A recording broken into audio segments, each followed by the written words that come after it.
ఈరోజు మా ఇంట్లో గోరుచిక్కుడుకాయ ఫ్రై అండి. ఇదిగో కారపొడి కొట్టాను, ఇదిగో పోపు దినుసులు, ఇదిగో ఎండుమిర్చి, కరివేపాకు, ఎల్లిపాయ అన్నీ వేసి ఫ్రై చేస్తానండి. ఇదిగో నూనె వేసుకుంటున్నాను.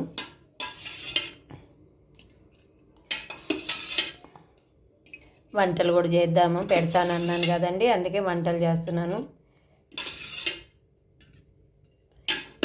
గోరుచిక్కుడుకాయ ఫ్రై అయ్యండి మా ఇంట్లో ఈరోజు.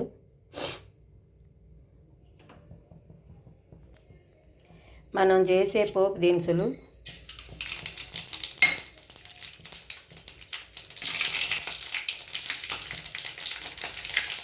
అన్నీ వేసేయాలండి. చూసారా, వంటలు అంటారు కదా, నేను చేసుకునే వంటలు చూడండి. హోటల్ నుంచి తెచ్చుకునే కాదు, వీడియో తీయాలంటే నెట్ సరిపోదండి వీడియోలకి. నేను వేసుకున్న బ్యాలెన్స్ వల్ల. చూసారా, ఉల్లిపాయ వేగిందండి. ఉల్లిపాయ వేగినప్పుడు మనం చిక్కుడుకాయ వేసేయాలండి. చిక్కుడుకాయ వేసి ఒక 2 నిమిషాలు వేగాలండి. ఇది వాటర్ అంతా డ్రై అయిపోవాలండి, వాటర్ ఉండకూడదు ఇందులో. వాటర్ మొత్తం డ్రై అయిపోవాలా. మా వంటింట్లో చేయాలంటే నిలబడి వంటలు చేయలేనండి, అందుకే అలా పెడతలేను. లేకపోతే వంట చేసుకుంటూ పెట్టచ్చండి. ఉల్లిపాయ వేస్తే చిక్కుడుకాయ కానీ ఫ్రైలకి చాలా బాగుంటుందండి. ఉల్లిపాయ వేసుకుంటే అన్నంలో కలుపుకునేటప్పుడు చాలా బాగుంటుంది. ఇది ఈ పొడేమో పల్లీలు, ఎండుమిర్చి, జీలకర్ర, ధనియాలు, ఎల్లుల్లిపాయలు, ఉప్పు వేసి కొట్టి పెట్టిందండి. నేను ఎప్పుడైనా ఫ్రైలోకి ఇలాగ కొట్టి పెట్టి ఫ్రైలో వేస్తాను. కావాలంటే కొబ్బరి పొడి కూడా వేసుకోవచ్చు, బాగుంటుంది. నేను ఎప్పుడు కొబ్బరి పొడి వేయలేదు, ఏదో ఒక దానికి వేస్తాను. దీనికి కూడా కొబ్బరి పొడి వేసుకుని పుట్నాలు కొబ్బరి పొడి వేస్తారండి చాలామంది. మా అమ్మ అలా చేసేటప్పుడు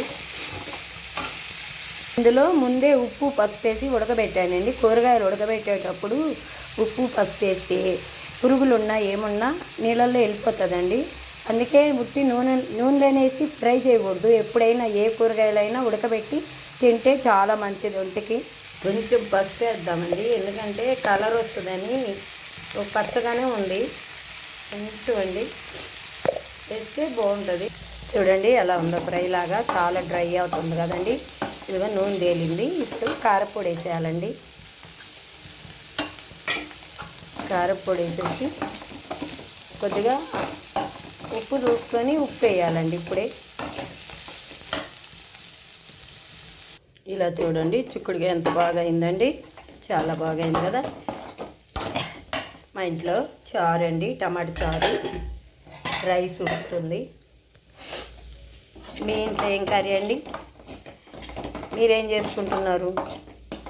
మీరు కూడా చిక్కుడుకాయ చేసుకుంటున్నారా? గోరుచిక్కుడుకాయలు ఎప్పుడైనా ఇలా చేసుకున్నారా మీరు ఫ్రై? నేనైతే వెరైటీ చేసుకుంటానండి వంటలు. నాకు వచ్చినట్టే వెరైటీ వంటలే చేసుకుంటాను. ఎందుకంటే చేసుకున్న కర్రీ తినాలనిపించాలి కదా, అందుకని నేను చేసుకున్న కర్రీ నేనే తింటాను. చాలా బాగుంటుంది. లైక్ చేయండి, సబ్స్క్రైబ్ చేయండి. ఈ ఫ్రైని ఎవరైనా తిన్నారా లేదా అనేది కామెంట్స్లో పెట్టండి ప్లీజ్ అండి. ఎంకరేజ్ చేయండి. మీరు చూసే వీడియో ఎంతో దూరం వెళ్తున్నాయండి, అలాగే చూడాలా, చేయాలా. హాయ్, మీరు దూరం నుంచి చూసేవాళ్ళు కూడా ఈ ఫ్రై చేసుకోండి. Okay, bye.